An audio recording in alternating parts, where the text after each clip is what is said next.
थोड़ा सा जिक्र करें।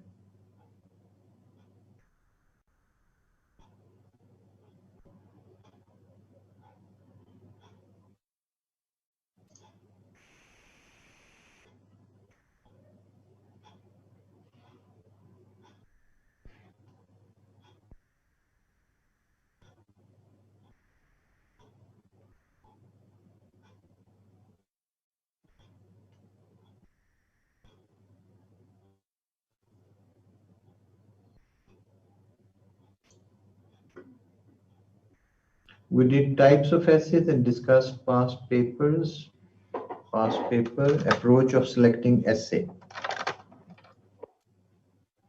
how to select essay topic.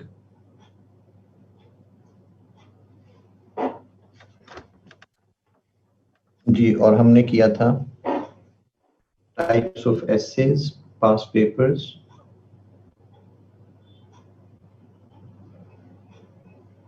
ठीक है।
जी जाहिर है बोलेंगे बुशरा तो आवाज आएगी ना।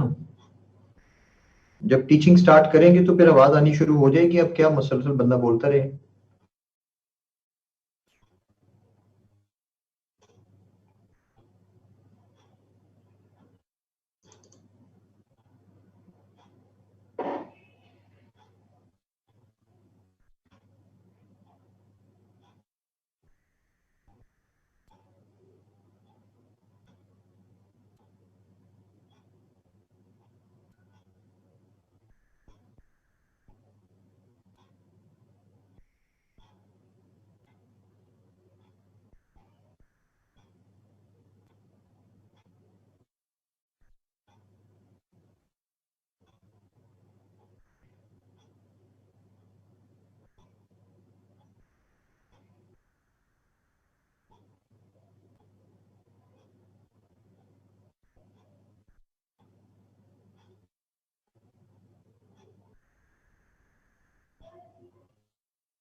Okay, alright. सो मैंने थोड़ा सा चेंज किया था इसकी निस्बत हमारा जो प्लान है स्टडी प्लान उसकी, because I wanted to emphasise a few other things, critical thinking skills, और उसके बाद जो टॉपिक इंटरप्रिटेशन है लास्ट टाइम मैं जरा उसके ऊपर ज्यादा मैंने एम्फसाइज किया। So today we are going to move on to number 3, गो के क्लास नंबर 4 है लेकिन लेक्चर नंबर 3 जो है वो चलेगा। अब जो ऐसे राइटिंग के अंदर सबसे इंपॉर्टेंट पार्ट जो माना जाता है वो उसकी प्लानिंग है। हमारे यहाँ अक्सर स्टूडेंट्स जो है वो नजर आते हैं कहते हुए कि जी सर जी ऐसे लिखी है, ऐसे दिखानी है, ये है वो है।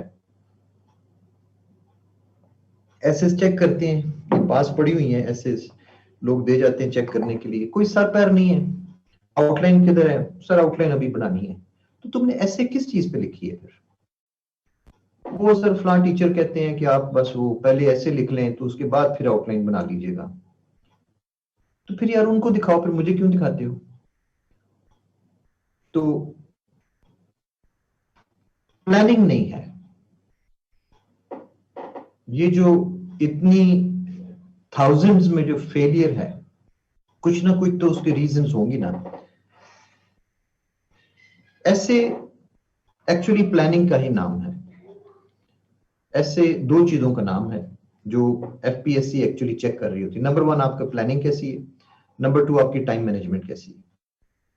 अब जो शख्स लिखता है, ऐसे लिखता है और उसे आखिर पूरी नहीं होती, आखिर में कंक्लूजन रह जाता है, दिस मीन्स कि उसने प्रैक्टिस नहीं की हुई। ये बंदा हमारे काम का नहीं है। वो ऐसे लिख रहा है और कोई प्लान नहीं उसके पास। जब लिख लेता है तो उसके बाद उसकी आउटलाइन लिख देता है। किसको बेवकूफ बना रहे हैं? दिस मीन्स अब जो चीज समझने वाली है आप लोगों की, बेसिकली वो ये है कि ये कोई एक यूनिवर्सिटी नहीं है जिसके नोट्स रट्टा लगा के तो टीचर के एग्जाम्स जो है वो पास कर लिए, आखिर में सर्टिफिकेट मिल गया। भाई ये एम्प्लॉयमेंट की सिचुएशन है। यहां पे ये एम्प्लॉयर है आपका, और एम्प्लॉयर को सर्टेन स्किल्स चाहिए। एम्प्लॉयर को ये जानना चाहिए, वो wants to know whether you are a good planner or not, whether you are a good time manager or not। तो ऐसे को जरा थोड़ा सा ना अपने दिमाग में इस चीज से जरा दूर करें। मुसलसल मेरा हर लेक्चर में एक ही चीज के ऊपर मेरा एम्फेसिस होता है कि to open up your mind, कि ऐसे बुनियादी तौर पे वो सिर्फ वो नहीं है कि रेडीमेड पैराग्राफ्स लिख दिए या रेडीमेड मटेरियल लिख दिया। प्लानिंग एक इंपॉर्टेंट, उसका सबसे इंपॉर्टेंट एस्पेक्ट है। How do you plan to write an essay? critical thinking, critical thinking, and that is दो तरह की थिंकिंग इसके अंदर जो है वो इन्वॉल्व होती है।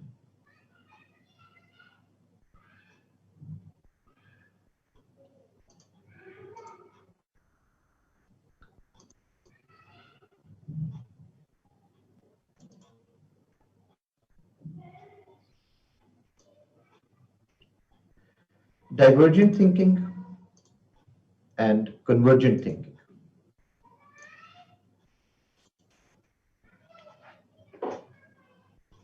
अब हम ब्रेनस्टॉर्मिंग, ऐसे प्लानिंग जो है उसके ऊपर हमने टॉपिक सिलेक्ट कर लिया है। लास्ट टाइम जो हमने स्टडी किया था, कोई सा एक टॉपिक आपने सिलेक्ट कर लिया है। तो अब फर्स्ट स्टेप्स क्या है?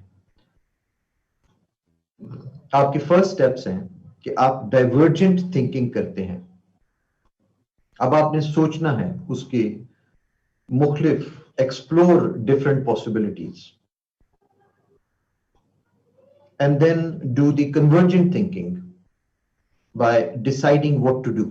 लेकिन first stage divergent, convergent thinking बाद में आती है। कन्वर्ज करना किसी एक पॉइंट के ऊपर। आप जैसे उसकी ग्राफिक्स दिखा रहे हैं कि डाइवर्जेंट थिंकिंग क्या है, बाहर की तरफ एक्सप्लोर पॉसिबिलिटीज, मुख्तलिफ पॉसिबिलिटीज सोचें कि इसके बारे में क्या क्या कुछ जो है वो लिखा जा सकता है इसके ऊपर। और उसके बाद कन्वर्जेंट थिंकिंग, कि जब आपने मुख्तलिफ पॉसिबिलिटीज जब सोच ली, तो अब आप उसको डिसाइड करते हैं कि हमने किन चीजों के ऊपर फाइनली लिखना है, किन चीजों के ऊपर नहीं लिखना। So this is the basic structure, जो हमें, जो बेसिक प्रोसेस है। आपके पास कोई भी टॉपिक आया है, what is the first step? The first step is explore different possibilities.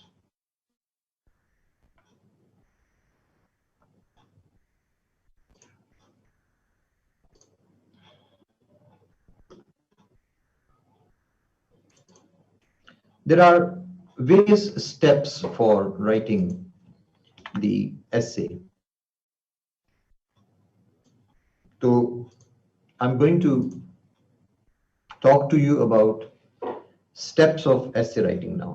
अब हम टॉपिक अगर सेलेक्ट हो गया है तो हम अब स्टेप्स लेना शुरू करते हैं ऐसे राइटिंग के। Your first step is brainstorming.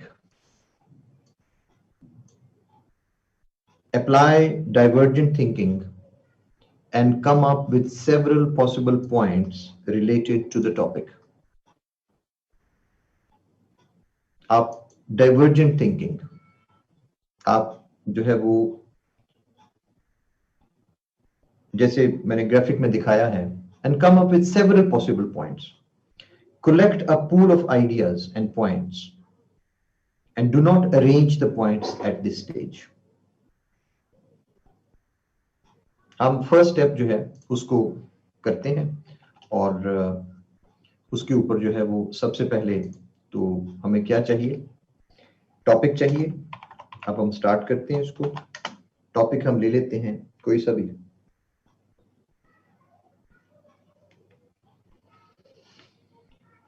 थोड़ा सा जरा इजी वाला टॉपिक लेना होता है जिसका बुनियादी मकसद ये है कि हम मेथड सीख रहे हैं, ना कि इस वक्त हम एग्जामिनेशन ग्रेड का एसए का टॉपिक लेके उसके अंदर फंस जाएं। क्योंकि हमारे यहाँ कॉन्सेप्ट यही है कि अगर कुछ करना है तो टॉपिक एग्जामिनेशन से लें, स्टेज से लें।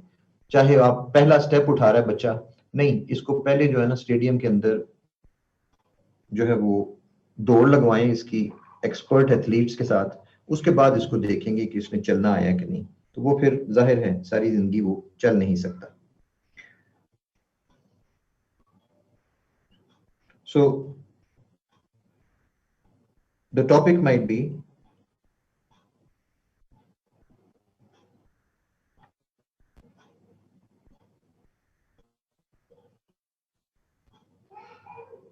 (2016) का एक टॉपिक था water crisis and national unity.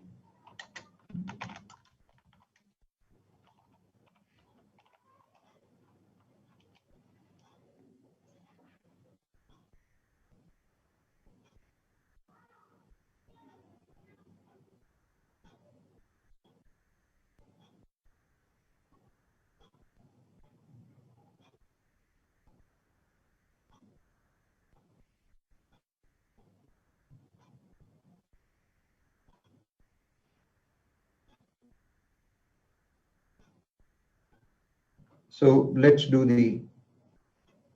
apply these steps on this.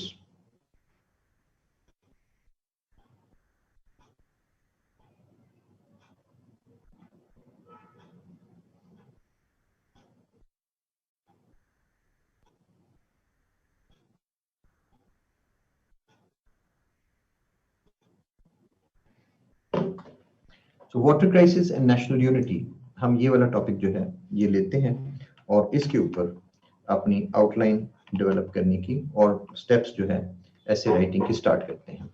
हमारा स्टेप 1 क्या है कि apply divergent thinking and come up with several possible points related to the topic. Collect a pool of ideas and do not arrange the points at this stage. इसके साथ मैं थोड़ा सा जरा स्टेप 2 जो है उसको भी ऐड कर लूंगा इसके साथ ही, ताकि दोनों स्टेप्स इकट्ठे हो जाएंगे। दूसरा स्टेप होता है topic segmentation.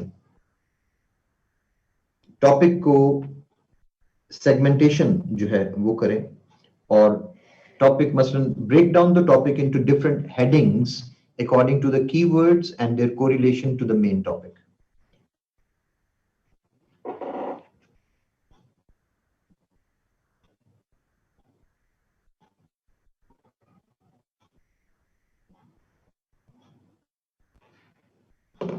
Break down the topic into different headings according to the keywords and their correlation to the main topic. मसलन the issue based topics जो होते हैं they can be broken down into causes, effects and remedies. जैसे energy crisis in Pakistan अगर topic है तो ये इसको ब्रेक डाउन किया जा सकता है into causes, effects and remedies. तो हम सबसे पहले क्या करते हैं कि टॉपिक सेगमेंटेशन करने लगे, water crisis and national unity. तो इसका मतलब ये है कि एक हमारी जो हेडिंग बनेगी वो आएगी कि व्हाट इज वाटर क्राइसिस। पहली बात तो हमें वाटर क्राइसिस को डिफाइन करना पड़ेगा ना, और उसके बाद हेडिंग 2 हमें ये करना पड़ेगा कि नेशनल यूनिटी क्या चीज है, और हेडिंग 3 इसकी हमारी बनेगी कि हाउ वाटर क्राइसिस impacts या influences, how the water crisis impacts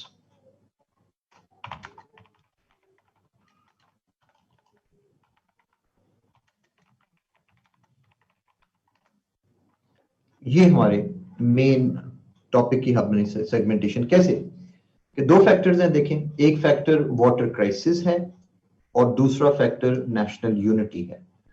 तो पहले हम दोनों फैक्टर्स जो हैं उनको डिफाइन कर लेते हैं, और उसके बाद how water crisis impacts national unity. क्या मतलब कि क्या कोरिलेशन है, correlation of the two factors in the topic. समझ आ रही है इस बात की कि वाटर क्राइसिस अगर एक फैक्टर है और नेशनल यूनिटी एक फैक्टर है, तो इन दोनों का आपस में कोरिलेशन क्या है।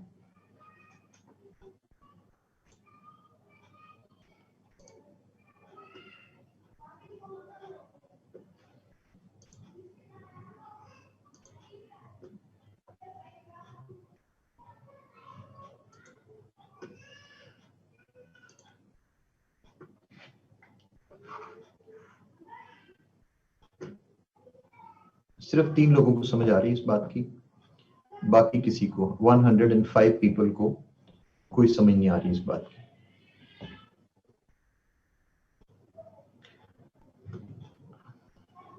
You may be following Nikasha, मुझे क्या इस चीज से।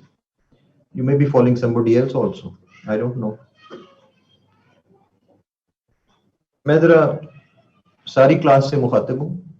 आप में से काफी सारे लोग जो हैं वो सिर्फ कानों में हेडफोन्स लगा के बस बैठे रहते हैं। मुझे ये चीज खासी इरिटेट करती है।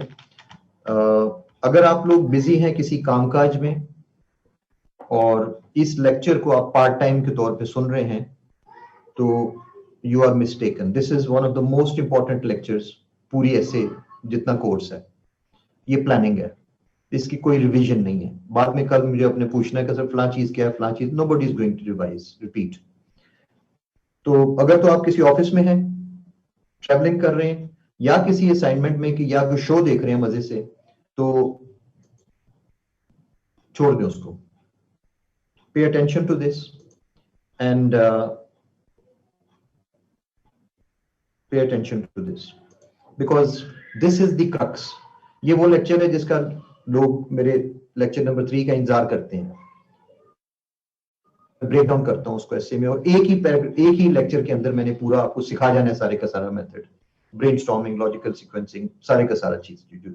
अगर आप मिस कर जाते हैं बावजूद ये कि आप बैठे हुए हैं, लेकिन अभी मुझे मैसेज आना है थोड़ी देर बाद, जब मैंने सवाल पूछना है तो मुझे मैसेज आना है, और सर मेरा कनेक्शन नहीं था ठीक, या ये हो गया था या वो हो गया था।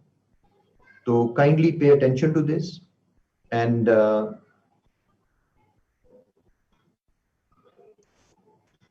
पढ़ाना आसान नहीं होता कैमरे के ऊपर। हम लोग चलते हैं, मैं स्पेशली एक ऐसा टीचर हूं जो चलता है स्टूडेंट के साथ, इंटरेक्शन के साथ, उसकी एनर्जी पे। तो अगर आप लोगों ने जवाब शॉप कोई नहीं देने होते तो फिर मैं भी नहीं पढ़ा सकता। ये काफी सारे स्टूडेंट्स मेरी इस चीज से जरा थोड़ा सा चिढ़ते भी हैं, बाज़ औक़ात बड़ा सख्ती से जवाब देते हैं कि सर हमसे हर बात पे यस नो जो है वो नहीं होता। तो मुझसे भी हर बात जो है वो नहीं समझाई जाती ना पूरी तफसील से। मैं भी फिर अगर कैमरों को पढ़ाना है तो फिर कैमरों को पढ़ाऊंगा। तो if you keep interacting with me तो हमें भी एनर्जी मिलती रहती है। अदरवाइज मेरी भी 3rd क्लास है, 11:30 बजे से पढ़ा रहे हैं, कोई जरूरत नहीं पड़ी हुई बहुत ज्यादा अपने आप को एग्जर्ट करने की। तो प्लीज काम ले मुझसे, ना कि मुझे उल्टा जो है वो आप वो डाल दें बस के ठीक है सर आपका काम पढ़ाना है, आप पढ़ाएं, हम सुन रहे हैं। सुनना आपका मेरे ऊपर कोई एहसान नहीं है। ठीक है, मुझे ये ना कहिएगा कि सर हम सुन रहे हैं, कोई आसान नहीं है, आप ना सुने बेशक। जी Nabeel Ahmed, other headings will be sub headings उसके बाद। नहीं, आप राइटिंग, अदनान मेमन बेशक आप राइटिंग कर रहे हैं, मुझे इस चीज के साथ ताल्लुक नहीं, आप राइटिंग कर रहे हैं, जो मर्जी कर रहे हैं। Will intro and conclusion not be counting and image heading. Sadia अभी हम पहुंचे कहाँ पे? अभी आउटलाइन तो नहीं लिख रहा ना मैंने तो अभी ब्रेनस्टॉर्मिंग स्टार्ट की है। So keep communicating because once I lose attention, once I lose interest, तो फिर जाहिर है स्टूडेंट्स का नुकसान होता है उसमें। ओके, सो स्टेप्स में आपके पास जो पहली चीज आई वो ब्रेनस्टॉर्मिंग करनी है, लेकिन ब्रेनस्टॉर्मिंग के लिए हमने साथ उसके एक चीज ये भी शामिल कर ली है कि हम उसकी टॉपिक सेगमेंटेशंस करेंगे और दो हेडिंग्स में उसको, उसकी जो हेडिंग्स कैसे निकलती हैं? हेडिंग्स निकलती हैं उसके कीवर्ड से। इसके कीवर्ड्स क्या है? इसका वाटर क्राइसिस है, इसका दूसरा कीवर्ड क्या है? नेशनल यूनिटी है। और वाटर क्राइसिस किस तरह से असरअंदाज होता है नेशनल यूनिटी के ऊपर, इस चीज के ऊपर हमने जो है वो बात करनी है। How water crisis impacts national, correlation of the two factors in the topic.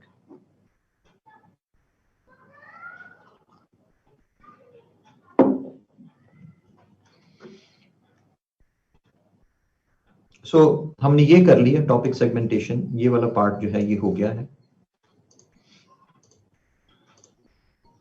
Now we should do the, जब ब्रेनस्टॉर्मिंग कर रहे हैं हमने पॉइंट्स कलेक्ट करने हैं, तो फिर पॉइंट्स जो हैं वो इसके मुताबिक, इन हेडिंग्स के मुताबिक ही हम कलेक्ट करते हैं।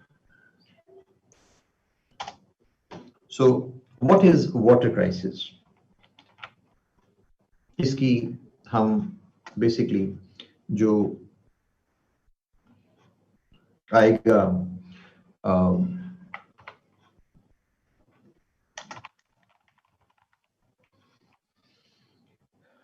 शुरू में तो हमें बताना पड़ेगा कि why the water situation in Pakistan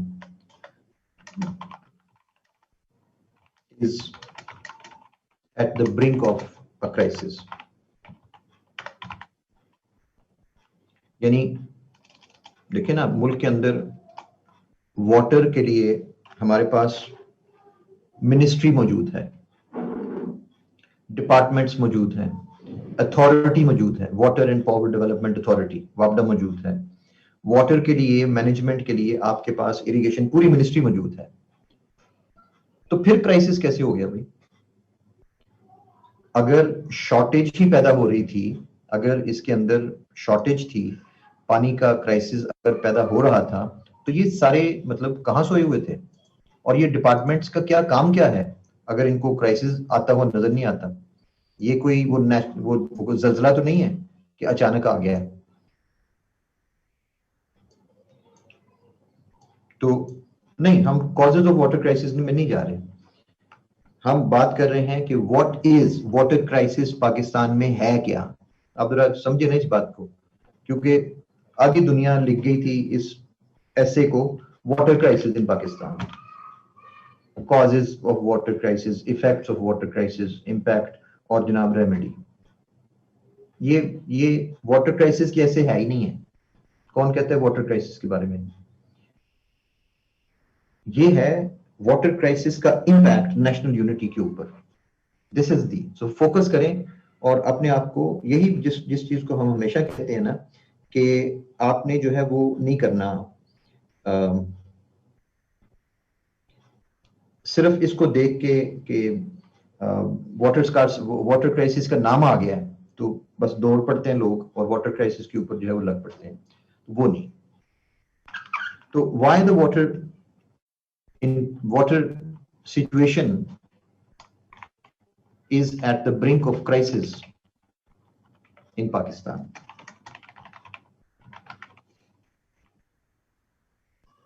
और हमने बहुत ज्यादा पॉइंट्स इसके पास ऊपर नहीं बनाने, और नहीं मारिया, ये not only in Pakistan but all over the world, नहीं ऐसी बात नहीं है। ये हमें इस बात को रियलिस्टिकली लेना चाहिए। इंडिया के अंदर वाटर क्राइसिस नहीं है। जो देखें, जो पॉइंट्स होते हैं ना समझने वाले, किसी भी, आप चूंकि क्रिटिकल थिंकिंग पढ़ी है आपने, और जो वाटर क्राइसिस के बारे में कुछ बेसिक चीजें मैं जिक्र कर देना चाहूंगा, क्योंकि ये अक्सर स्टूडेंट कहते हैं कि जी एसए के अंदर मटेरियल कहाँ से आता है, कंटेंट क्या आता है। तो वो कंटेंट की बेसिकली होती बातें ही हैं, होते पॉइंट्स ही हैं, और उसको फिर आपने सब्सटेंशिएट जो है वो करना है।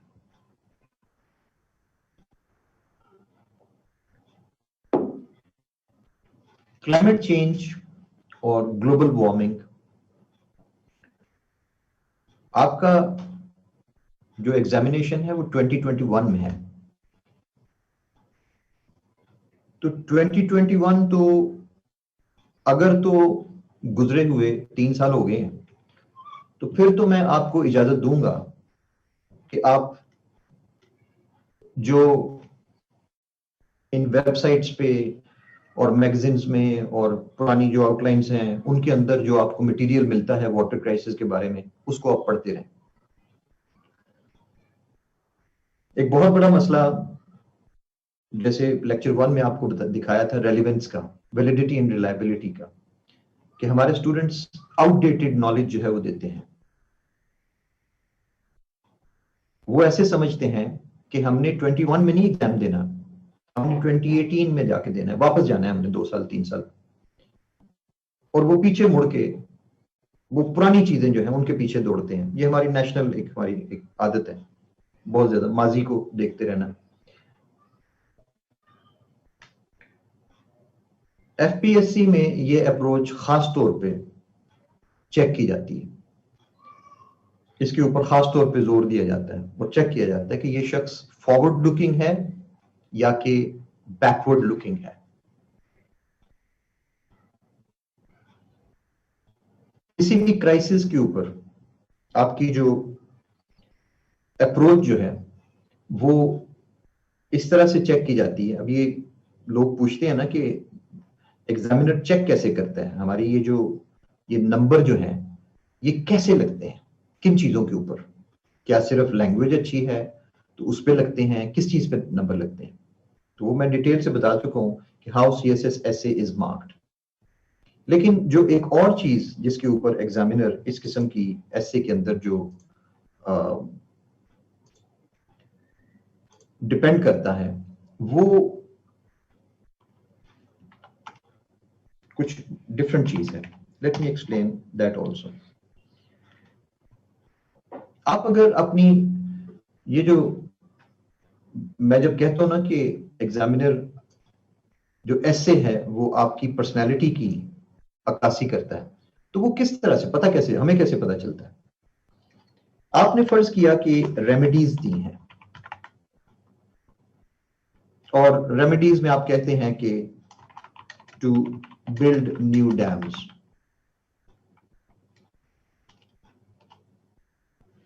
अच्छा, एक क्रिटिकल थिंकिंग के अंदर एक चीज ऐड कर लें अपने पास। एक होता है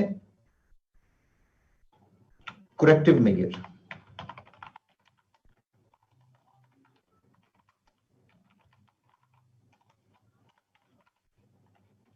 करेक्टिव मेजर,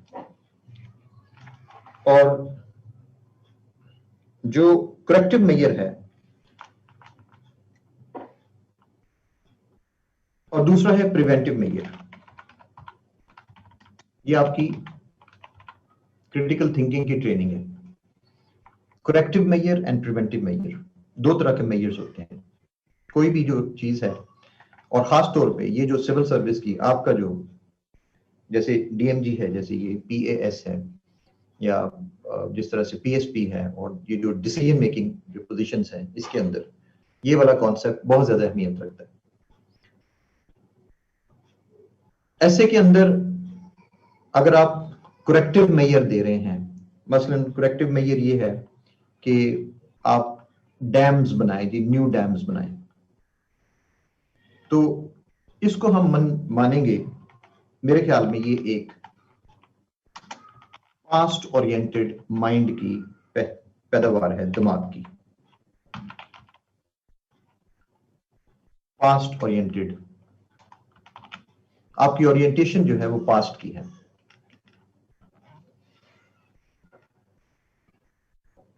कैसे? हमारे पास करेक्टिव ना, हमारे पास आपसे प्रॉब्लम सॉल्विंग है, प्रॉब्लम सॉल्विंग आपको कही जाती है, तो प्रॉब्लम सॉल्विंग में आप इस तरह के मेजर्स पेश कर रहे हैं जो करेक्टिव है कि भाई इसको, अब सिचुएशन तो खराब तो हो गई है ना, सिचुएशन खराब हो गई है, अब इसको करेक्ट करना है। तो पहली बात तो ये है कि भाई ये खराब हुई क्यों,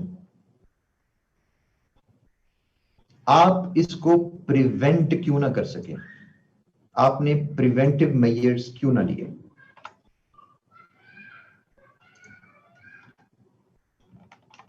जो फ्यूचर ओरिएंटेड शख्स है वो प्रिवेंटिव मेजर लेता है।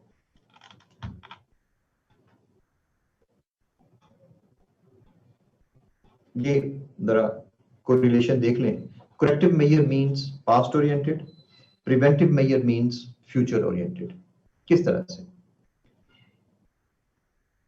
जो फ्यूचर ओरिएंटेड पर्सन है वो फॉरवर्ड प्लानिंग करेगा। इसको रिलेट करते हैं ग्लोबल वार्मिंग के साथ, क्लाइमेट चेंज, ग्लोबल वार्मिंग। हम अभी तक 2020 में अगस्त में हमारे स्टूडेंट्स अभी तक एक ही लकीर पीटते जा रहे हैं, वो जी ग्लोबल वार्मिंग, चेंज हो रहा है, climate change, glaciers are melting, the sea level, sea water level is rising, and the Earth's surface temperature and ozone depletion, और ये हो रहा है। तो there is a dire need to stop this process of industrialization and pollution, and so that the global environment could be saved. यही approach है ना हमारे, ज्यादातर लोगों को तो बस इतना ही पता है ना ग्लोबल वार्मिंग के बारे में और क्लाइमेट चेंज के बारे में। ज्यादातर स्टूडेंट्स की यही अप्रोच है। ज्यादा से ज्यादा मैक्सिमम क्या होगा, आप उठाएंगे, दौड़ लगाएंगे, CSS फोरम तक जा पहुंचेंगे, आप दौड़ लगाएंगे, जाके सर्च करेंगे वाटर क्राइसिस इन पाकिस्तान, उसके ऊपर कोई आर्टिकल्स 2-4 लिखी होंगी जिसकी डेट भी नहीं पढ़नी स्टूडेंट्स ने। 2016 की एक द न्यूज की आर्टिकल है, वो पढ़ के लोग छलांगे लगाते हैं, वो ऐसे के अंदर लिखनी शुरू कर देते हैं। 2017 की न्यूज के अंदर, डॉन के अंदर आर्टिकल्स हैं, उनको पढ़ना शुरू कर देते हैं।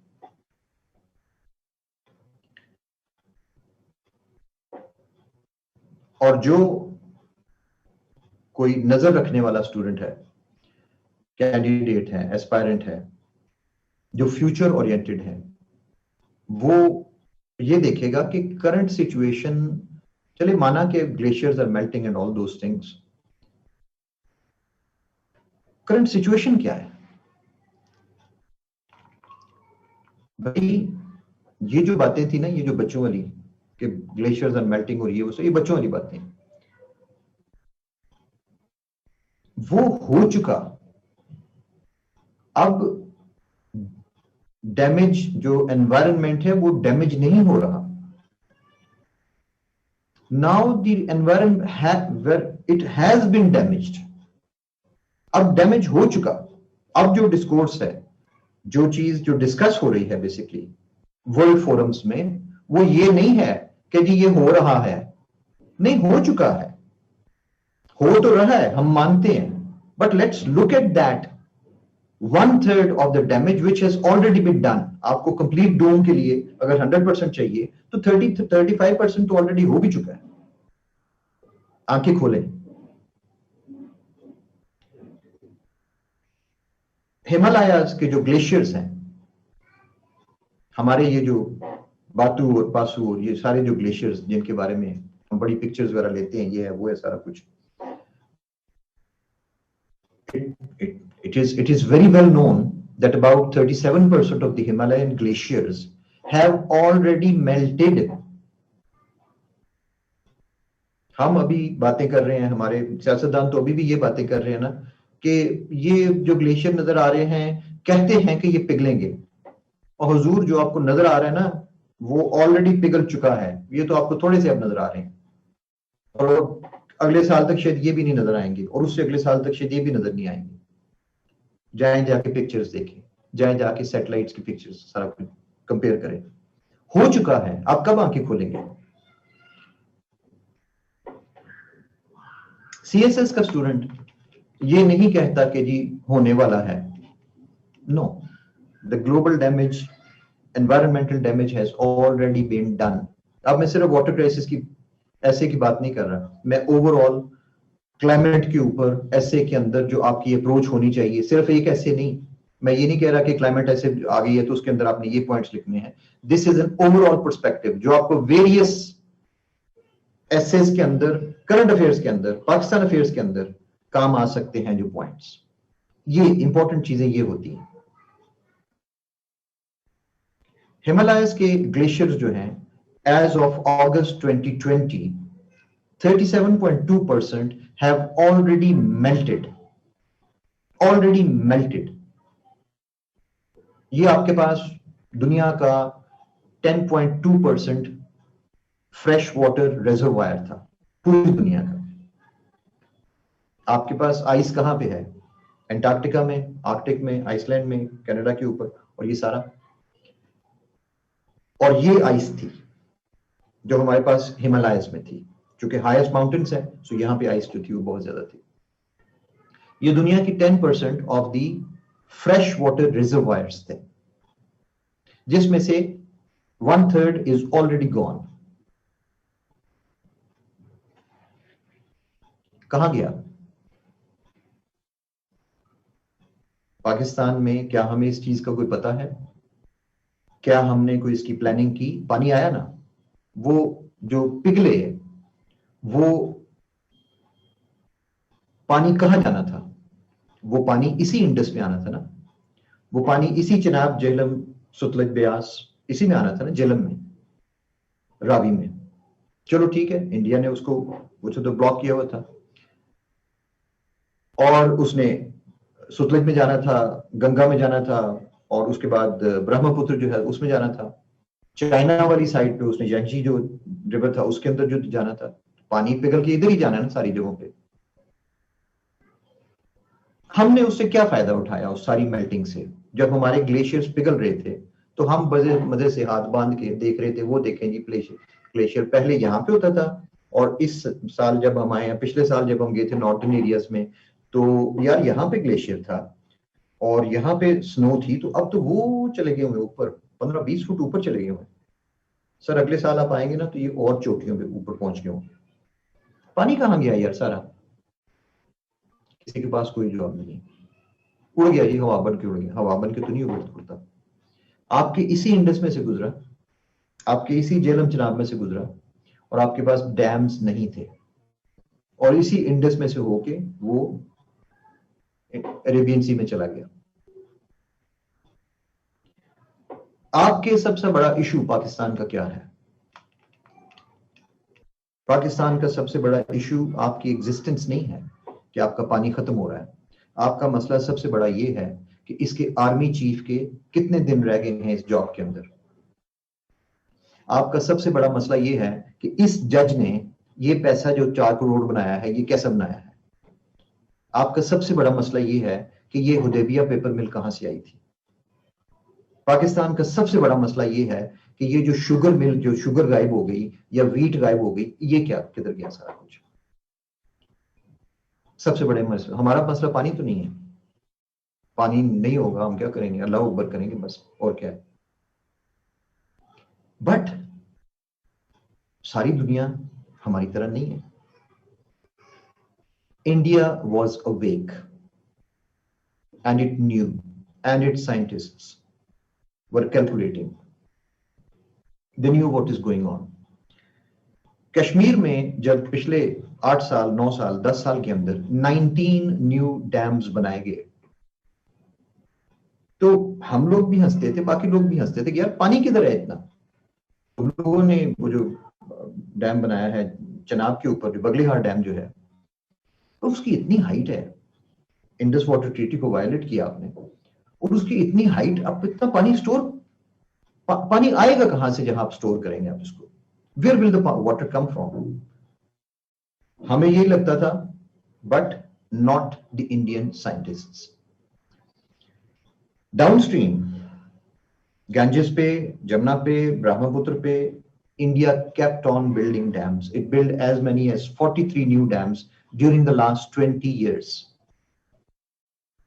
और ऑपोजिशन उसके अंदर जाके पार्लियामेंट के अंदर तस्वीरें दिखा के, वीडियोस दिखा के हंसा करते थे कि देखिए मौजूदा गवर्नमेंट किस तरह से करोड़ों अरबों रुपया, इंडियन रुपीस जाया कर रही है, ऐसी जगह पे डैम बना रहे हैं जो पीछे सारा सहरा है जहां पे, and they used to show those pictures. India kept on building dams and they did not stop.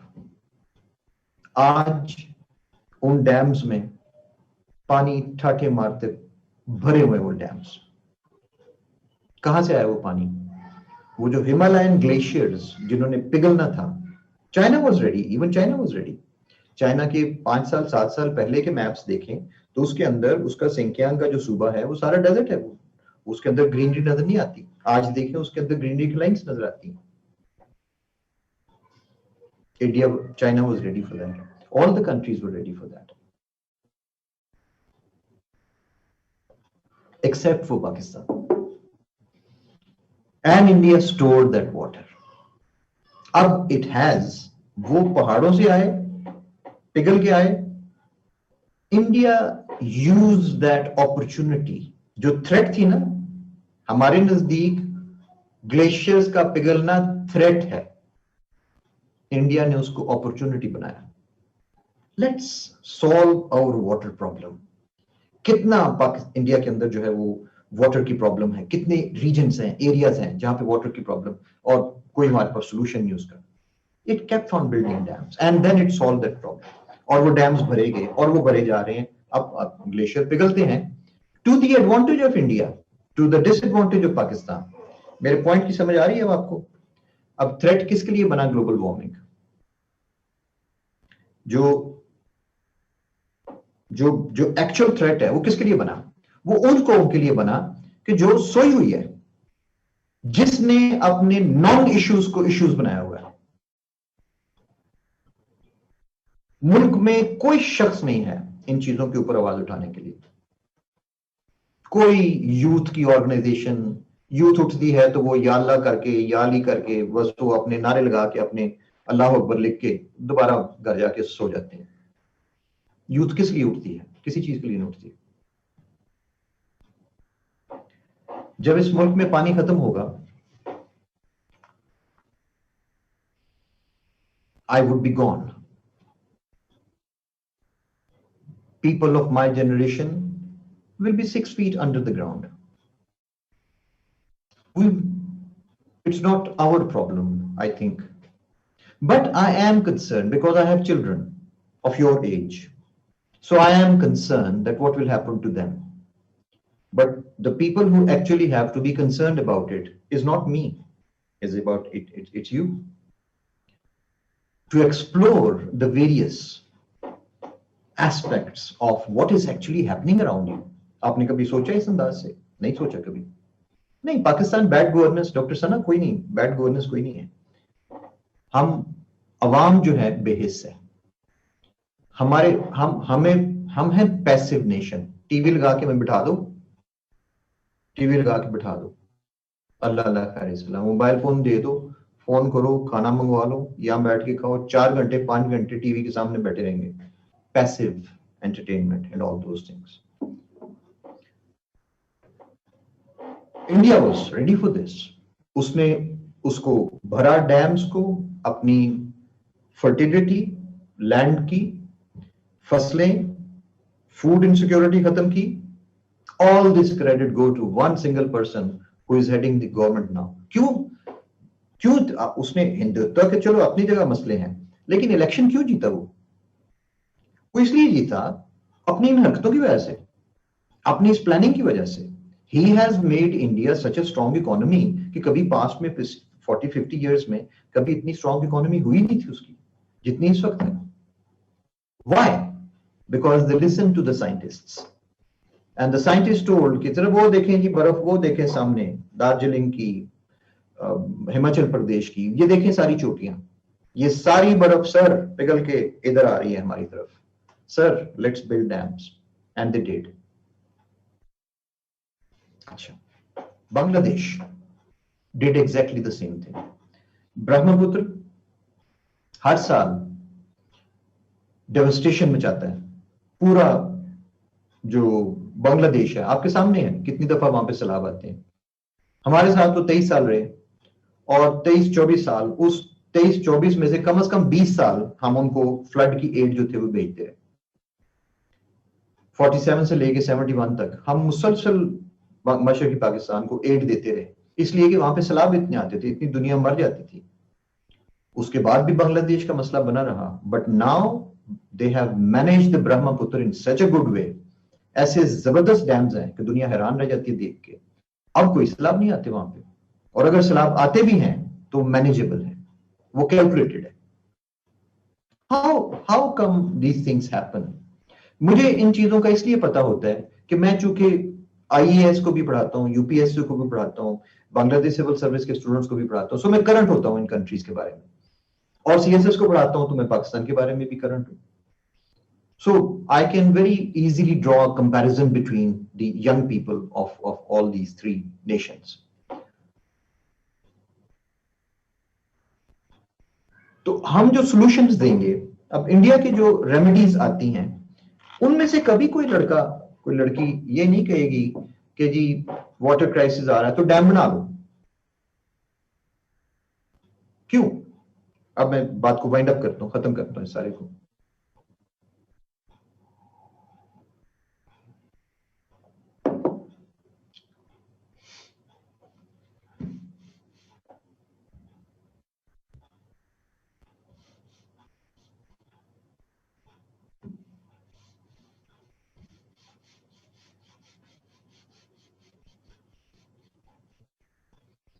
Okay, so let's wind up.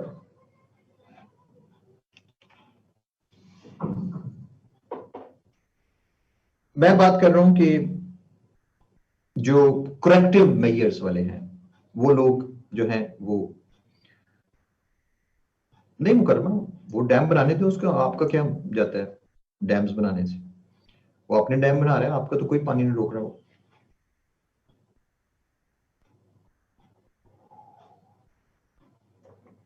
आपने इंडस वाटर ट्रीटी पढ़ी है आप लोगों में से किसी ने भी? नहीं, वाटर लेवल कोई डिक्रीज नहीं हुआ। कौन कहता है वाटर लेवल डिक्रीज हुआ?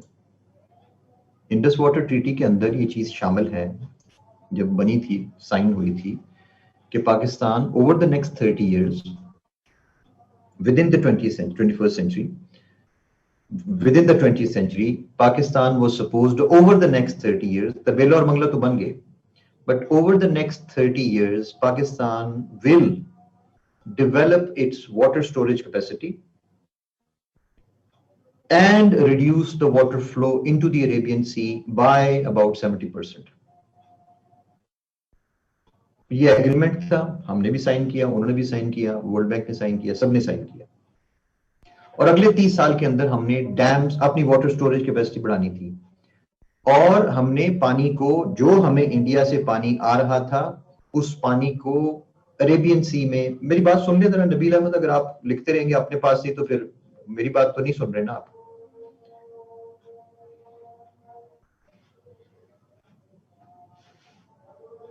और आपने अगर डैम बनाने हैं तो अपनी स्टोरेज कैपेसिटी बढ़ाएं, जी डैम की हम बात नहीं करते, स्टोरेज कैपेसिटी बढ़ाएं। जो कुछ भी करना है, अरेबियन सी में जितना पानी उस वक्त जा रहा था 1967-68 में, आपने उस वाटर को रिड्यूस करना है बाय 70%। अब उसके आगे फाइन प्रिंट भी है ना, वो क्लॉजेस भी है ना, कि अगर पाकिस्तान ऐसा नहीं करता तो इंडिया के पास ये राइट मौजूद है कि वो वाटर इतना कम कर दे कि अरेबियन सी में सिर्फ उतना ही पानी जाए जितना कि उस ट्रीटी के मुताबिक जाना चाहिए।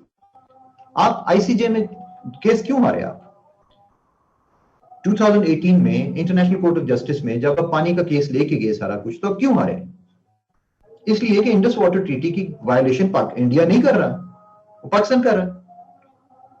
आपने जितना पानी अरेबियन सी में जा रहा है उसको कैलकुलेट करें ना जरा। तो आपने वाटर ट्रीटी में तो कहा था कि हम इसको कम कर देंगे, और आपने किया कोई नहीं है।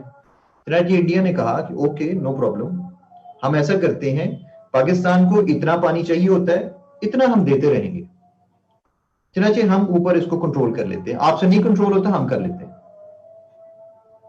और उसके दौरान फिर 2014-13 में मेरा हाल है ये सजेशन भी आई कि हम जो वाटर रोक रहे हैं, जो बिजली बना रहे हैं पाकिस्तान, हमसे वो बिजली ले ले वाली, और उसकी प्राइस वगैरह जो थी उसके बारे में भी बातें जो थी वो स्टार्ट हो गई उस जमाने में। उन दिनों जरदारी गवर्नमेंट 2013 में चेंज ओवर हो रही थी इन Nawaz Sharif and all that. तो ये बेसिक फैक्ट्स हैं, अब इसके ऊपर तो नहीं, हम इसको ग्लॉस ओवर तो नहीं कर सकते। एनीहाउ मेरा पॉइंट जो है वो बेसिकली वो ये है कि जो पास्ट ओरिएंटेड स्टूडेंट है वो कहेगा कि जी डैम बनाओ। अब मेरा क्वेश्चन आप लोगों से ये है, मंगला डैम को क्या हुआ है, तरबेला डैम को क्या हुआ है, टेक्निकली मेरे साथ बात करें। क्या आप दोबारा उसी तरह की गलती करना पसंद फरमाएंगे? ये जो तमाम अर्थ फिल्ड डैम्स हैं, जो वाटर जो उसकी पहाड़ों की, मतलब जो कैचमेंट एरिया जो है उनका पहाड़ों के फौरन बाद स्टार्ट हो जाता है, प्लेन स्टार्ट होती हो जाता है, इनकी अपनी लाइफ होती है। हर वो मुल्क जहां डैम्स पाए जाते हैं बहुत ज्यादा, उनकी स्कूलों के सिलेबस के अंदर ये चीजें होती हैं, उनके बच्चे बच्चे को पता है। ब्राजील में देखें, चाइना में देखें, जहां पे डैम्स हैं वहां के बच्चों के सिलेबस, उनको ये पता है सारी चीजें कि सिल्ट आती है, डैम में पानी खड़ा होता है, सिल्ट बैठ जाती है, ईयर बाय ईयर लेयर खड़ी हो जाती है, हर ईयर 2 to 3 इंचेस उसकी लेयर जो है वो इंक्रीज करती आ रही है। 4 साल में 1 फुट, 10 साल में 40 फुट, 20 साल में 80 फुट, किधर गया डैम आपका? तो इन डैम्स की अपनी एक लाइफ होती है, बड़ा बड़ा सिंपल सा, कोई इसके अंदर रॉकेट साइंस नहीं है। Tarbela Dam was estimated to be having a life of 50 years, 70 years, 70। Tarbela Mangla dam की चूंकि कैपेसिटी कम थी, सो उसका जो था वो एरिया उसका 60 इयर्स उसका। अच्छा, अब उन्हीं स्कूल की किताबों में, और ये 6ठी-7वीं क्लास में पढ़ाया जाता है, ब्राजील के सिलेबस के अंदर शामिल है, उन्हीं डैम्स की, उन्हीं जो जो डैम्स जो हाफ लाइफ रूल है, जब उसकी हाफ लाइफ होती है you start building a new dam. आप थोड़े से उसके कैचमेंट एरिया से 30-40 किलोमीटर राइट और लेफ्ट होके या डाउनस्ट्रीम जाके आप एक और डैम बनाना शुरू कर देते हैं। अगर आप गूगल अर्थ को गौर से देखें तो रिवर्स के हमें बड़े रिवर्स के डैम्स जो है नजर आते हैं, बाकी ऐसे डैम्स जो फिल हो गए थे और खत्म हो गए हुए, और नए डैम्स जो है वो स्टार्ट कर दिए हुए इसके ऊपर है, दजला के ऊपर है, फरात के ऊपर है, और दूसरे बड़े रिवर्स के ऊपर, सारी जगह के ऊपर मौजूद है। सिंपल रूल है। 1967-68 में जब ये डैम्स हमारे बने, तो उसके बाद 70 हाफ लाइफ कब बनी? 35 इयर्स। 35 इयर्स कब पूरे होते हैं? 2002-2003 में। किसकी गवर्नमेंट थी उस वक्त? आपका टाइम था उस वक्त डैम स्टार्ट कर देने का, उस वक्त डैम बन जाना चाहिए था एक्चुअली 35 इयर्स पे। We were nowhere. Planning commission के लोगों से हमने इंटरव्यूज में पूछा कि सर आप उस वक्त चेयरमैन थे, बिकॉज आप क्रिमिनल है ना, ये क्रिमिनल आपका था, नेग्लिजेंस थी जिस वजह से आप लोगों की पाकिस्तान की ये सूरत हाल हुई है इस वक्त। You people are responsible. वो कहते हैं कि जी हमारा रिकॉर्ड पे है, हम मिनिस्टर के पास जाते थे, रिटायर्ड जनरल थे एक, 2001-2002 में उनके पास कमेटी गई है, और जो ही हमने डैम की बात की है, लफ्ज बोला है, वो खिड़की से बाहर देखना शुरू कर देते थे। फिर उन्होंने सेक्रेटरी से कहना यार कोई और बात है करने की तो करो इनसे, मुझे बस खत्म हो गई meeting. He was not ready even to listen to the federal minister of water, was not even ready to listen about the word of the dam. Okay, मेरा वो भी क्वेश्चन नहीं है, मेरा क्वेश्चन कुछ और है। मैंने आपको फॉरवर्ड लुकिंग, फ्यूचर ओरिएंटेड, मैंने उसका आपको इंट्रोडक्शन देना है। My point is that past oriented शख्स क्या कहेगा? एक और डैम बनाए जनाब। क्या एक गलती से आपने नहीं सीखा? आपने डैम्स बनाए पहले, उन डैम्स का क्या असर हुआ? Do you want to make another such dam? शुक्र है कि कालाबाग डैम नहीं बना। It would have been another white elephant, जिसका हमें हमेशा डर, क्योंकि वजह क्या, उसको पे कौन कर रहा है उसके लिए, उन डैम्स के लिए? हम पे कर रहे हैं ना। कौन पे कर रहा है? हम पे कर रहे हैं। और एक गलत डैम बना के आपने फिर एक ऐसे एरिया में जहां पे फिर उसने फिल हो जाना था, और कालाबाग केबीटी जो है उसका 55 ईयर्स है उसकी लाइफ से, नॉट इवन 70 ईयर्स, 55 ईयर्स। उसकी तो हाफ लाइफ इंजीनियर्स की जो प्लानिंग करनी थी उसके अंदर ही 25 ईयर्स में आ जानी थी उसकी। और उसके लिए पे किसने? आप अभी कर्जे उतरते नहीं डैम के, और डैम जो है वो मशीन खराब हो गई, खत्म हो गई। बांग्ला डैम 6 टनल्स, कभी 6 टनल्स पूरी नहीं चल सकी आज तक हिस्ट्री में। 5 4 मैक्सिमम 4 चलती हैं, 5 चलती हैं, 6 एक दफा चली थी, 3 घंटे के लिए क्रैक हो गए थे बस। ऑलवेज 4 5 3 बस वो चल रहे हैं, फुल कैपेसिटी पे कभी वो डैम चले नहीं। Do you want to make another such mistake? ये पास्ट ओरिएंटेड बंदा ये कहेगा। ये है क्रिटिकल थिंकिंग।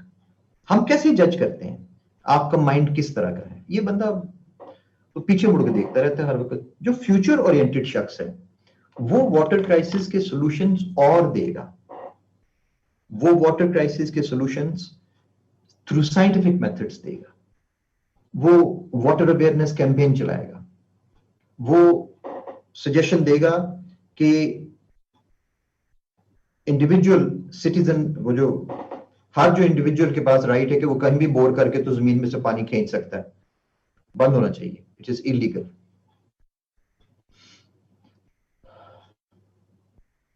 इसलिए कि आप अकेला लाहौर सिटी इतना ज्यादा वाटर सक कर रहा है जमीन में से कि बाकी आसपास के छोटे शहरों के लिए तो पानी नहीं रहा।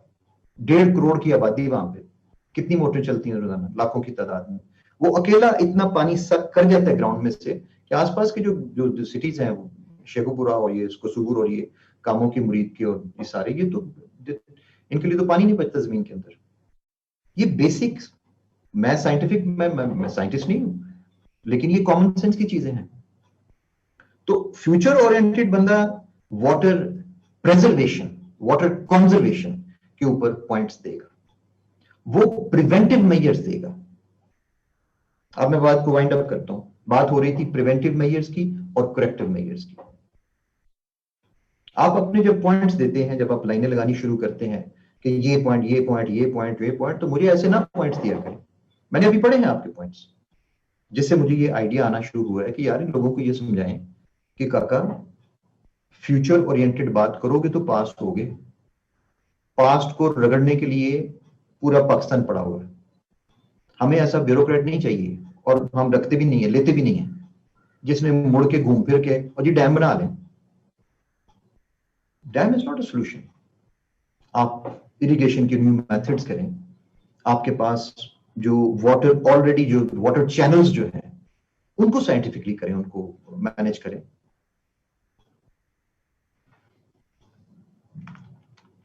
हरियाणा में बात हो रही थी वाटर लेवल डाउन होने की। 14 कैनाल्स गुजरती हैं उसके अंदर से।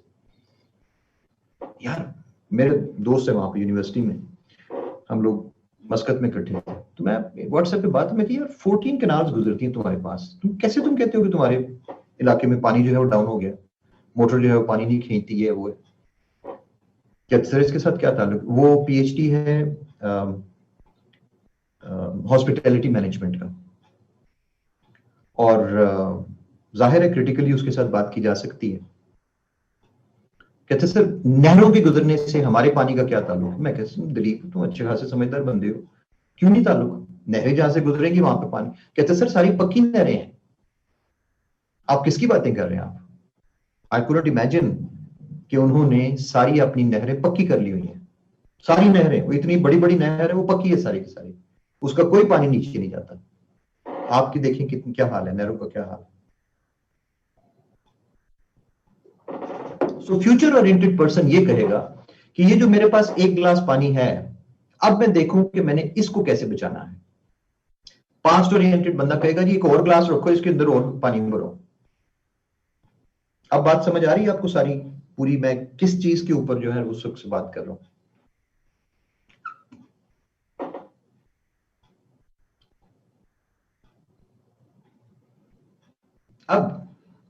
अब जब आप थिंकिंग करते हैं ना, जब आप मुझे पॉइंट्स देते हैं, तो जरा एक दफा उस पॉइंट को गौर से देख लिया करें।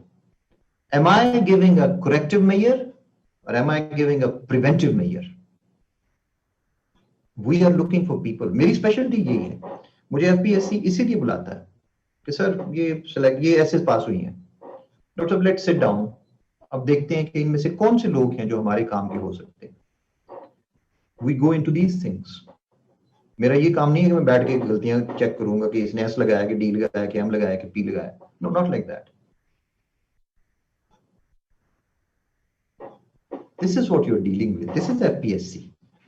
It's a future oriented organisation. उसने ऐसे लोग देखने होते हैं जिन्होंने पाकिस्तान का मुस्तकबिल चलाना है, माजी नहीं चलाना। इसलिए आपको अपने आपका जो भी कंटेंट है, जो भी आपके पास मटेरियल है, काइंडली, जब मैंने आपको पढ़ा दिया पहले लेक्चर में क्वालिटेटिव एनालिसिस, वैलिडिटी, रिलायबिलिटी, तो फिर उसका क्या मतलब था? उसका ये मतलब था एक्चुअली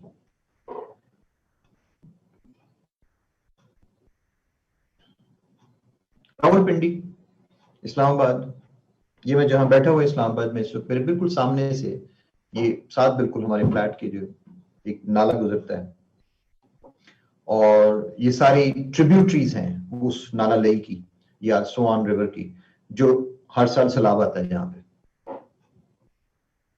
ये हर साल आधी पिंडी डूबती है, हर साल नाला लेई तबाही में जाता है। क्या यार, सारी जिंदगी हम सुनते रहे हैं, हम इतने बेवकूफ हैं। कहां जाते हैं हमारे सिटी के बजट्स, कहां जाते हैं? हम क्यों नहीं इसको, ये क्यों नहीं सॉल्व कर सके? मलेशिया, कोलालमपुर, मैं एक दफा देख रहा था तो स्मार्ट टनल का कॉन्सेप्ट आया उसके अंदर।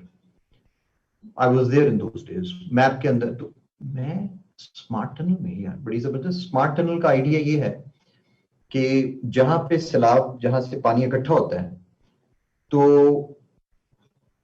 टनल इस तरह होगी, इतनी बड़ी है टनल है कि उसके ऊपर ट्रैफिक गुजरती है, 3 मंजिला, 3 स्टोरी। उसके ऊपर ट्रैफिक है जाने वाली, उसके दरमियान में ट्रैफिक है आने वाली, और उसके नीचे वाला जो हिस्सा है वहां से पानी गुजरता है। तो ये टनल है 34 किलोमीटर की, जो चलेगी और समुद्र तक पहुंचेगी। I was surprised to see this plan, wonderful plan. और जब सैलाब आता है, क्योंकि there are 5 rivers जो क्लांग वैली में से गुजरते हैं, जहां ये कोलालमपुर सिटी है, तो ये अक्सर फ्लडिंग यहाँ पे आई, फ्लड आया होता था। तो अब उन्होंने सॉल्व किया उसको।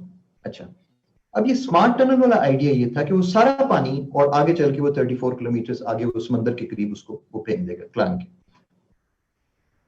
तो मैं अगले दिन ऑफिस में बैठा हुआ था, तो एक हमारे सीनियर हैं अब्दुल रहमान, उनसे मैंने जिक्र किया कि मैं क्या, it's a wonderful plan this smart tunnel, what do you think? Which tunnel? मैं कि यार, you belong to Kuala Lumpur and you don't know about that? I don't know about that. What do you mean by that, by that thing? तो वो फिर हमने map खोला और उसके अंदर मैं कभी यहाँ यहाँ यहाँ propose, you are talking about that. Now what do you mean by that? It already exists. We made it about 10 years ago. Now Kuala Lumpur never has flood. वो जो पिक्चर्स सिटी हॉल में लगी हुई हैं कि कुआला Lumpur आधा आधा पानी में डूबा हुआ है, that is the past. I was surprised. और फिर मैंने मैप देखा तो समझ आया, मैं ये है कहाँ भी उसकी ओपनिंग? कहते वो तो हम तो वहां पे यूज करते करते उसको, टनल को भी हमें इतना अरसा हो गया। वो जब सैलाब आता है तो उन दिनों बंद कर देते हैं, रोड जो है वो ऊपर यूज होता है और पानी तीनों फ्लोर्स में से गुजरता है। Smart tunnel, and they have been using it for more than last 15 years. क्या nations अपनी प्रॉब्लम सॉल्व नहीं करती? क्या nations अपनी जो है वो हर साल डूबते रहते हैं? Why are we talking about the same problems every year? Why can't we solve them? तो ठीक है, आप मुझे कह सकते हैं बड़ी आसानी से कि जनाब ये जो है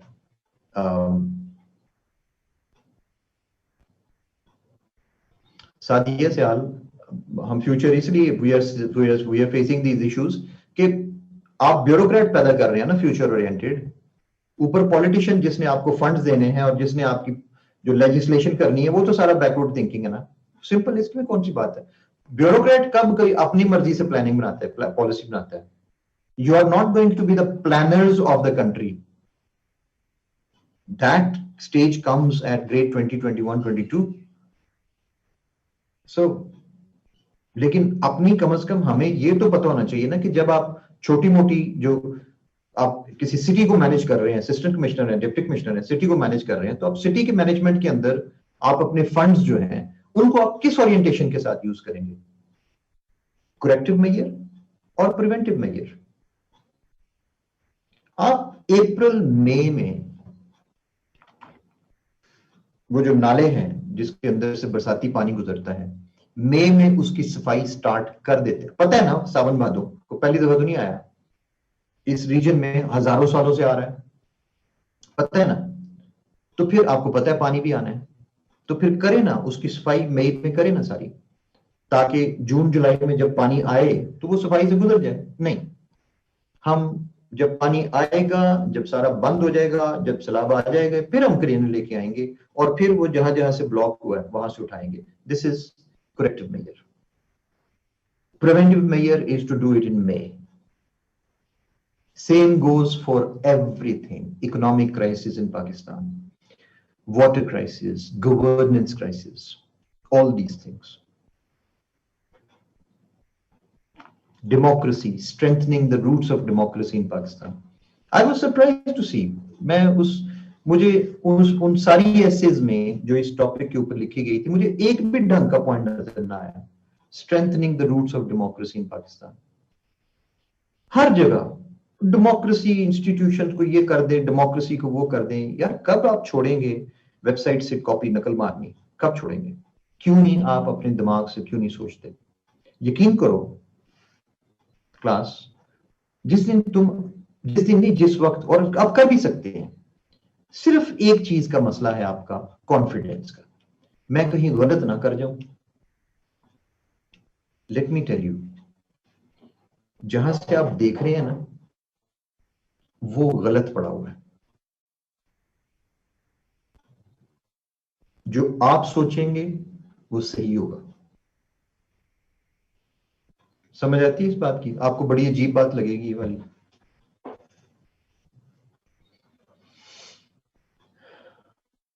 जो वहां पड़ा हुआ है वो सारा पास्ट ओरिएंटेड लोगों का। जो आप सोचेंगे, जो अपने दिमाग से सोचोगे ना, इस सारी गुफ्तगू के बाद जो अपने दिमाग से सोचोगे वो फॉरवर्ड ओरिएंटेड होगा, फ्यूचर ओरिएंटेड होगा, प्रिवेंटिव मेजर वाला होगा जो तुम सोचोगे। और अगर नहीं सोचना, यार सादिया सयाल, एक तो मैं तुम्हारा ये ठीक कर दूं, एग्जामिनर्स थॉट क्या होती है अभी? आप पहले नहीं मेरी क्लास में कभी बैठी सादिया? मैं 1000 दफा कह चुका हूं कि एग्जामिनर की कोई थॉट्स नहीं होती। पता नहीं किसके दिमाग में आपने ये चीज डाल दी हुई है, किसने आपके दिमाग में चीज डाली। एग्जामिनर की क्या थॉट्स हो सकती है? मैं एग्जामिनर हूं ना, मेरी क्या थॉट होगी? अब सीधी बात करें जो करने वाली है, एग्जामिनर की थॉट्स कहां से आ गई? बार बार आप एक ही क्वेश्चन मुझे रिपीट करती जा रही। अगर एग्जामिनर एग्री ना किया, भैया आप बात सीधी करें, क्यों नहीं एग्री करेगा? आप अगर बात ही आपने उल्टी करनी है कि नहीं जनाब, we should run a collective national drive to collect the money for the dam. If the people pay from 1 week salary from their own salaries, money can be collected for the dam. ओ खुदा के वास्ते dam को छोड़ दो, बेवकूफों वाला idea है, पुराना idea है। आपके डैम्स दुनिया की सबसे बड़ी जो फॉल्ट लाइंस हैं उनके ऊपर लाई करते हैं। इनकी औकात क्या है? वो तो 7.6 था तो वो बर्दाश्त कर गया, और 7.6 पे हुआ क्या? 2006 का जो जलजला था 7.6 रिक्टर स्केल के ऊपर। Do you know the details? Mangla dam का झील का पानी जो था वो बाहर आ गया था सारा, वो बाहर सारा नहीं, वो बाहर आ गया था, और उसने साथ वाले 3-4 गांव के अंदर सैलाब मचा दिया था। इतनी ज्यादा जमीन हिली थी। फ्यूचर में आपको उतना बड़ा जल्जला आता है तो ये स्टैंड करेगा आपका मंगला डैम या तरबेला डैम? आप एक और डैम बना रहे हैं, एक और डैम बना रहे हैं। Forget, stop the dams. It's that is why देखो फ्यूचर ओरिएंटेशन थी जिसके तहत आपने, देखो जो अक्लमंदी है ना वो ये थी कि मराला के ऊपर, चनाब पे आप वाटर स्टोरेज करें और वहां पे बिजली बनानी शुरू करें। आपने नंदीपुर में एक ऐसी कनाल है हमारे पास जो 12 महीने चलती है, और आपने नंदीपुर में उसके ऊपर जो थी मशीनें लगा के आपने बिजली बनानी शुरू की। सारी दुनिया करती है, तो आप ये काम करें ना। आप चश्मा बराज के ऊपर जो है वो मशीनें लगा के आप वहां से बिजली बनाए ना, जहां पे पानी हमेशा चलता रहता है। नहीं पहाड़ों में जाके डैम बनाने जहां पे जलजले आते हैं। तो ये तुम लोगों के सोचने वाली चीजें हैं, क्योंकि यही पॉइंट्स आप लोग देते हैं जो अल्टीमेटली चल के तो वहां पे चल के तो खराबी होती है सारी। मैं बार बार तुम लोगों को कहता हूं कि ये ना सोचो कि पिछले 10,000 लोग जो फेल हुए थे 2019 में वो सारे बेवकूफ थे। Don't think like this. They were as educated as you are. क्या उनको इंग्लिश नहीं आती? क्या सारे लोगों को इंग्लिश नहीं आती? नहीं, ये रीजन है हमारे। मैंने आपको पहले दिन बताया था, being an examiner I have seen people failing and I have analysed why they fail. They fail because of these reasons. हम ब्रेनस्टॉर्मिंग करते हैं, ब्रेनस्टॉर्मिंग करके क्या निकालते हैं? ब्रेनस्टॉर्मिंग करके वो पॉइंट्स निकालते हैं कि जो हमारे पास पुरानी जो चीजें हैं सारा कुछ। कोरोना वायरस का की ऐसे आ गई है, we should build more dams, we should build more hospitals, we should provide more facilities to the hospitals। कहां भाई? अगर आप कोरोना वायरस के बारे में ये पॉइंट लिखते हैं कि जनाब we should build more hospitals, ये प्रिवेंटिव मेजर है कि करेक्टिव मेजर है? अगर मैं नहीं सोल्यूशन दूंगा यार तुम्हें, डैम के बगैर पानी का क्या सोल्यूशन है? मैं नहीं दूंगा। मेरा ये काम नहीं कि बैठ के आपको सोल्यूशन भी दूं मैं आपको। दिमाग अपना इस्तेमाल करो ना। ये करेक्टिव मेजर है। हॉस्पिटल बनाए, पहले लोगों को होने देना बीमार। हॉस्पिटल में कौन आएगा? आप पहले बीमार होने दें लोगों को। आपका जो सोल्यूशन बनता है वो प्रिवेंटिव मेजर्स है। How to stop people from contracting the virus, that is your orientation।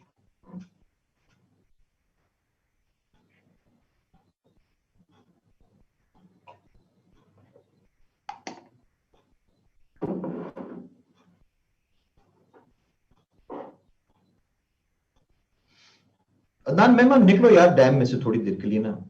फर्ज किया मैं तुम्हारे ऊपर पाबंदी लगा देता हूं। हम लोग ये करते हैं साइकोलॉजिकल, जब ये करते हैं ना सीएसएस का, तो उसके अंदर पाबंदी लगा देते हैं कि आपने इस आइडिया का जिक्र नहीं करना। बिजली पाकिस्तान के अंदर बिजली पैदा करनी है तो आप, अच्छा चले, अब हमने हाइडल पावर का जिक्र नहीं करना है। हाइडल पावर तो हमारी तो बिजली बनती वहां से, नहीं हमने जिक्र करना, बस बंद है। बस सोचिए, फिर लोग निकलते हैं, फिर वो विंड पावर आती है, फिर सोलर पावर आती है, फिर वो जो वेव्स एनर्जी जो है वो आती है, बेशुमार तरीके। इसलिए ये आप मुझे पूछ रहे हैं कि जी, मुझे पूछ रहे हैं कि सर अगर डैम नहीं बनेगा तो कैसे मसला हल होगा? अगर मैंने ही आपको बताना है तो मेरी तो ऑलरेडी ओरिएंटेशन जो है फ्यूचर की वो ठीक है, तो फिर आपने क्या सीखा? तो don't ask me the solutions बेटा, solutions try to find yourself. मुझे आप पूछेंगे मैं दे दूंगा आपको, 25 पॉइंट्स दे दूंगा। क्या करोगे? नोट कर लोगे? क्या करोगे उसका? लेकिन उन 25 पॉइंट तक ही रहोगे ना। But if you start thinking yourself, if you start, मुझसे ये सीख जाओ कि फ्यूचर ओरिएंटेड थिंकिंग क्या होती है, कैसे होती है, तो ये तुम्हारा लाइफ लॉन्ग एसेट है।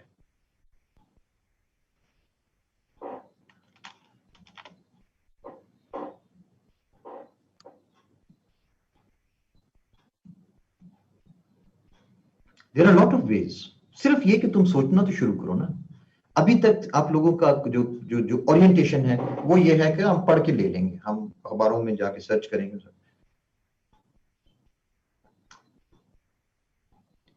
ब्रेनस्टॉर्मिंग वो होती है, अब अक्सर लोग, मैं ब्रेनस्टॉर्मिंग जब करवाता हूँ लोगों से, आउटलाइन लिखो, तो अगले दिन जब आउटलाइन मिलती है, 2 दिनों बाद आउटलाइन मिलती है, तो साफ पता चलता है ये सारा गूगल किया है, गूगल किया है, गूगल किया है। अभी भी मैं करूंगा, आप गूगल करके मुझे पॉइंट्स देने शुरू कर देंगे।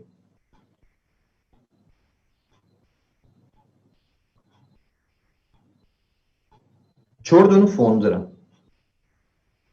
मेरे साथ बात करो जिस तरह मैं तुम्हारे साथ बात कर रहा हूं, विदाउट यूजिंग एनीथिंग। और इसी तरह बैठे बैठे 30 40 50 60 पॉइंट्स निकाल लेंगे। इस तरह बात करो। वाई? एग्जामिनेशन में ये सिचुएशन है। एग्जाम में तुम्हारे पास गूगल नहीं है, एग्जाम में तुम्हारे पास डिक्शनरी नहीं है। There you have only one thing, the brain and the pen and the बस, बस नथिंग एल्स। ये ट्रेनिंग।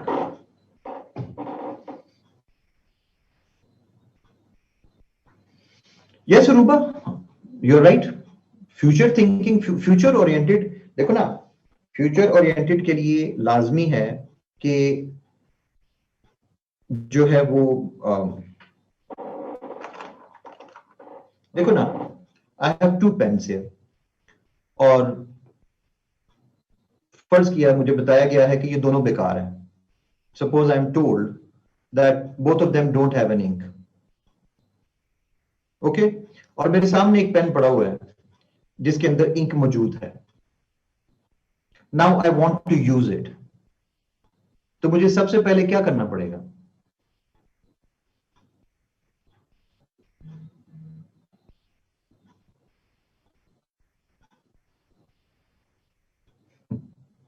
मेरे पास 2 पेन हैं, दोनों बेकार हैं। वो पेन पड़ा हुआ है, रिफिल इंक नहीं, खयाम अली। मुझे मुझे सबसे पहले क्या करना पड़ेगा? अपना हाथ फ्री करना पड़ेगा उसको उठाने के लिए। अगर आपने फ्यूचर ओरिएंटेड थिंकिंग करनी है तो पहले पास्ट ओरिएंटेड थिंकिंग को एनालाइज करो और उससे जान छुड़ाओ। हर सीएसएस के अंदर ना मुख्तलिफ लेवल्स पे आपसे प्रॉब्लम सॉल्विंग पूछी जाती है, आपसे पूछा जाता है रेमेडीज। सो मच सो कि लोग जो इंटरव्यू देते हैं वो इंटरव्यू के अंदर पूछा जाता है, अच्छा आपके ख्याल में इसका प्रॉब्लम क्या, सॉल्यूशन क्या। बाद में आजकल एक सेशन करते हैं जो 13-14 लोगों का बैच होता है, उसके साथ पैनल मेंबर्स अलावा इंटरव्यू के बैठते हैं, वैसी बातें करते हैं उनके साथ बाद में, एक जरा बेतकल्लुफी के माहौल में। उनसे कहते हैं आपको बात करना चाहें एफपीएससी के बारे में, कोई बात पूछना है, ये है वो है, करें जरा। तो उसके अंदर भी मेंबर्स हर वक्त एक ही बात कहते हैं, अच्छा चलो ठीक है, प्रॉब्लम तो आपने बता दी, अच्छा सोल्यूशन क्या है इसका? हर स्टेज पे आपसे सोल्यूशन पूछा जाएगा, हर स्टेज पे। क्या हो रहा है? ये ओरिएंटेशन चेक हो रही है। जब प्रॉब्लम आएगी तो क्या ये जाएगा अपने सीनियर के पास कि सर पास्ट में क्या आप कैसे इसको सॉल्व किया था इस प्रॉब्लम को? हमारे एक दोस्त हैं, वो पंजाब गवर्नमेंट में सेक्रेटरी लेवल काम करते हैं इस वक्त, 2-3 डिपार्टमेंट्स में चेंज हुए हैं। तो उनको पता था कि मेरी एनवायरनमेंट के ऊपर काफी ज्यादा जो है वो स्टडी है। तो एक दफा आज से साल डेढ़ पहले बात होते हुए तो इसको जो है वो, क्या मुझे पास्ट केसेस स्टडी करने चाहिए कि इस प्रॉब्लम को किस तरह से सॉल्व किया गया? मैं क्या मोहतरम, अगर आपने पास्ट केसेस ही सॉल्व करने थे तो आपको सेक्रेटरी क्यों बनाया गया था? वो किसी सुपरिटेंडेंट को उठा के बैठा देते, सुपरिटेंडेंट पुरानी फाइलें निकालता, उसमें से सोल्यूशन निकाल के उसकी समरी बना के तो मिनिस्टर को दे देता, बात खत्म। आप किस लिए बनाए गए थे? फिर उसको समझ आई कि my job is to present a new plan, not to show that previous plans were good and all that, या उनके अंदर क्या फॉल्ट्स थी, या उनके अंदर हम ये जो, इसीलिए आपने महसूस किया होगा कि मैं आपके साथ अक्सर पास्ट पेपर्स के बारे में बात करते हुए थोड़ी सी मेरे अंदर एक डिसलाइक सी होती है।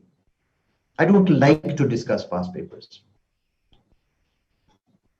समटाइम्स मैं बकायदा कह भी देता हूँ यार पास्ट पेपर्स को खुदा का वास्ते छोड़ दो, लीव देम। क्यों भाई? वो हो चुके हैं, वो चले हुए कारतूस हैं।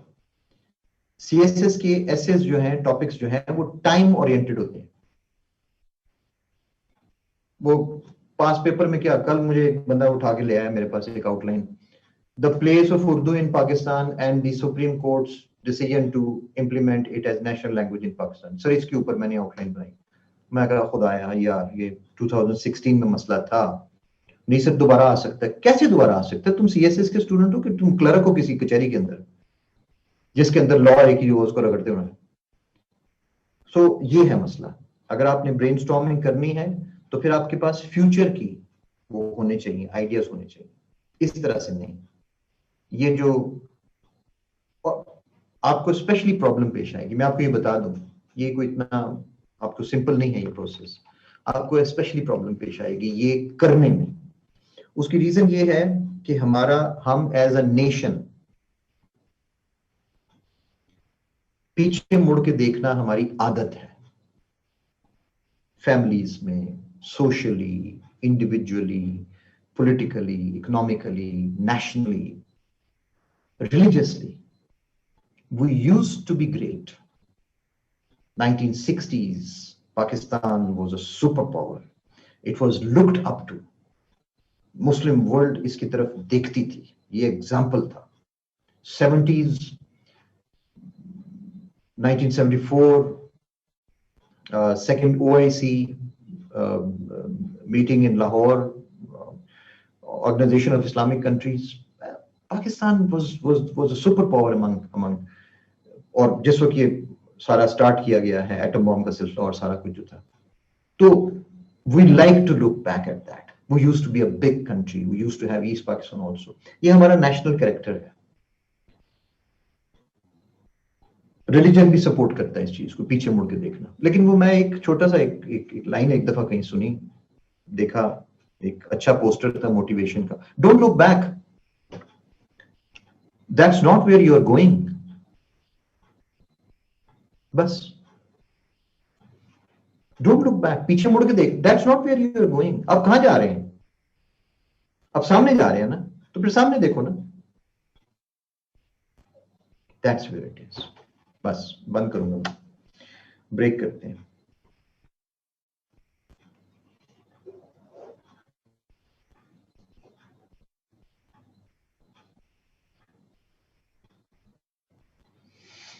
कुछ समझ आई? कुछ क्या हम किस चीज पे पहुंचने हैं? आप मुझे दोबारा याद कराएंगे ना ब्रेक टाइम, तो मैं ब्रेक नहीं दूंगा. लास्ट टाइम भी बात हुई थी और बड़ी तफसील से आपको समझाया भी गया था कि इंटरप्ट नहीं करते. तुम्हें ब्रेक चाहिए तुम चले जाओ, नमाज पढ़नी है चले जाओ, किसने मना किया?